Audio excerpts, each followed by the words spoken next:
कोई है? मैं क्लासरूम के अंदर हूँ, गेट खोलो। कोई है?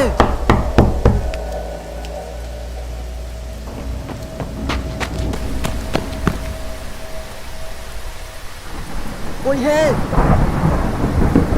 मुझे यहाँ से बाहर निकालो, मैं स्कूल के अंदर हूँ। कोई है क्या?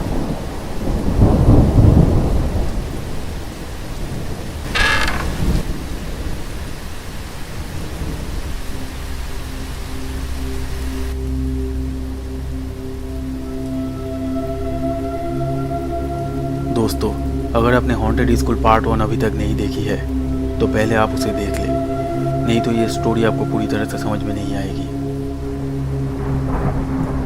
शुभम जल्दी से स्विच बोर्ड की तरफ जाता है लाइट जलाने के लिए।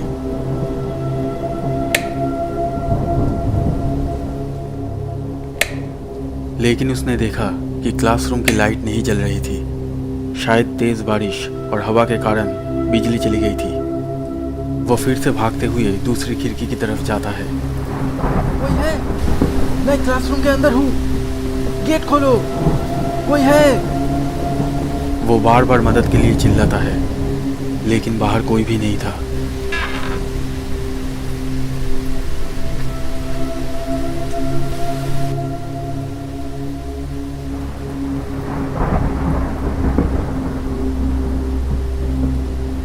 शुभम ने फिर से एक आवाज़ सुनी।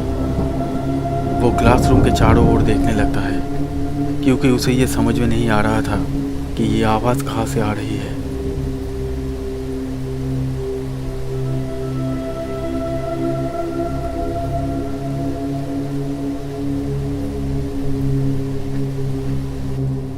शुभम को बहुत प्यास लग रही थी, इसलिए वो अपने बैग से पानी की बोतल निकालने जा रहा था। तभी उसे लगा कि जैसे कोई हल्की सी आवाज़ धीरे धीरे पास आ रही है। वो ध्यान से सुनने लगता है कि ये कैसी आवाज़ है।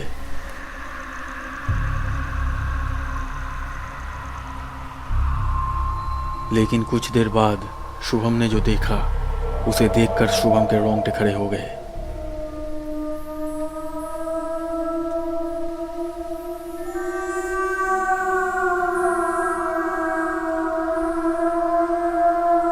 शुभम अपने सामने जो कुछ भी देख रहा था उस पर उसे यकीन नहीं हो रहा था।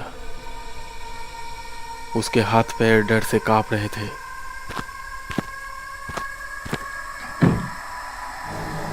शुभम एक बेंच के नीचे छिपने जा रहा था कि तभी उसका पैर एक बेंच से टकरा जाता है।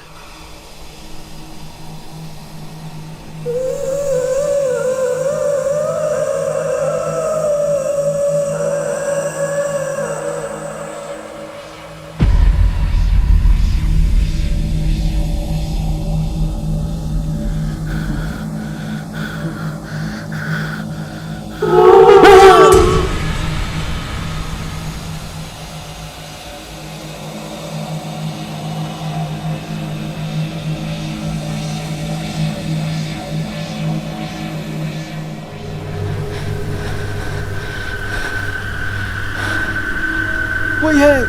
प्लीज बचाओ मुझे, मैं स्कूल के अंदर हूँ, 3rd फ्लोर पर। प्लीज दरवाजा खोल दो।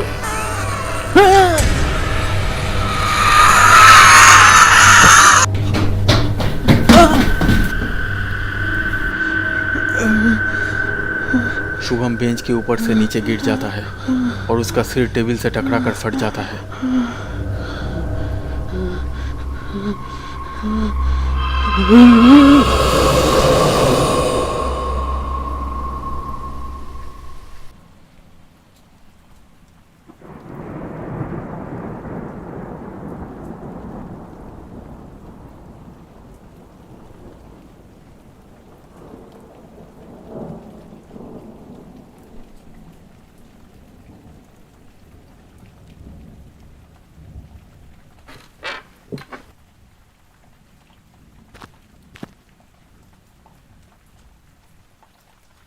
कुछ देर बाद स्कूल का केयर टेकर अशोक उस क्लासरूम में आता है। शायद उसने शुभम के चीखने चिल्लाने या बेंच गिरने की आवाज़ सुनी थी। वो देखता है कि शुभम बेहोश था और उसके सिर से खून निकल रहा था।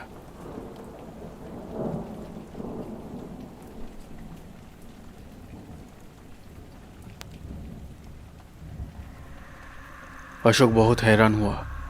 वो सोच रहा था कि ये लड़का इस क्लासरूम में कैसे आ गया और उसे इस तरह चोट कैसे लगी।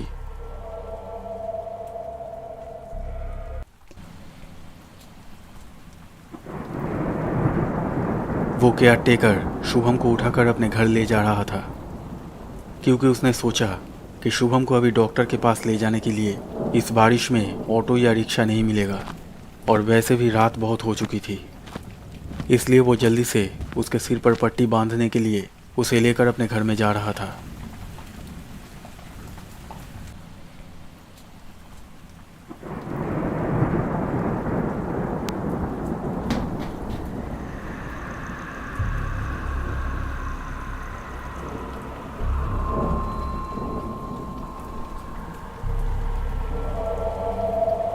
ये हो क्या रहा है?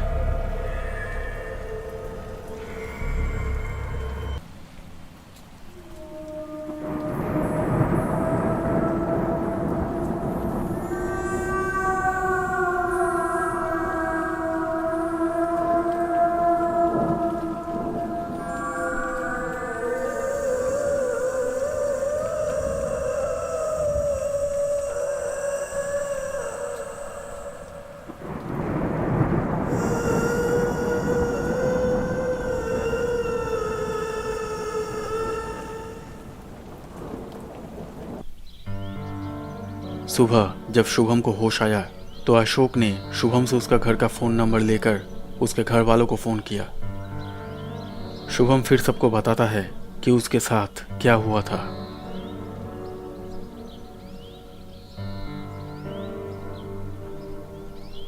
और फिर ये बात पूरे स्कूल में और धीरे धीरे पूरे गांव के लोगों में फैल जाती है।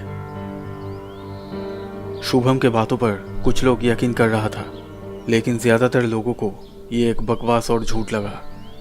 लेकिन पूरे गांव के लोग शुभम के बातों को तब सच मानने लगे जब इस घटना के कुछ ही दिन बाद एक और अजीबोगरीब घटना घटी। एक दिन सुबह जब सभी छात्रों और शिक्षक स्कूल आते हैं तो देखते हैं कि स्कूल का केयरटेकर अशोक अपने घर का दरवाज़ा नहीं खोल रहा था। बहुत बुलाने पर भी जब उसने दरवाज़ा नहीं खोला तो मजबूरन दरवाज़ा तोड़ना पड़ा, और फिर सबने देखा कि अशोक का लाश घर के फर्श पर पड़ा था। अशोक की मौत से हर कोई हैरान था। पुलिस ने जब अशोक के लाश को पोस्टमार्टम के लिए भेजा तो पोस्टमार्टम रिपोर्ट से पता चला कि उसकी मौत दम घुटने से हुई थी।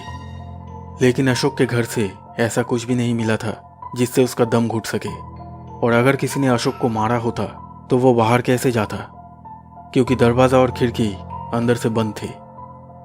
इस दूसरी घटना के बाद से पूरे गांव के लोगों के मन में इस स्कूल को लेकर एक डर पैदा हो जाता है, और इस डर के कारण बहुत से स्टूडेंट्स इस स्कूल को छोड़कर दूसरे स्कूल में चले जाने लगे, और धीरे धीरे स्टूडेंट्स इतने कम हो गए कि कुछ साल बाद उस स्कूल को बंद कर देना पड़ा।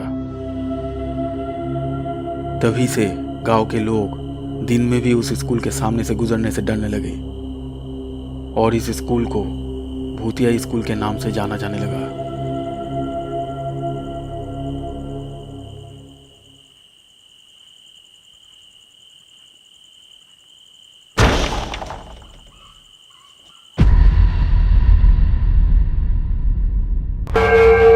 दोस्तों, अगर ये वीडियो आपको अच्छा लगा तो प्लीज़ लाइक कीजिएगा, और हमारे इस चैनल को सब्सक्राइब करके इस बेल आइकन को ज़रूर दबा दीजिए ताकि आप हमारे आने वाले वीडियोस सबसे पहले देख सकें।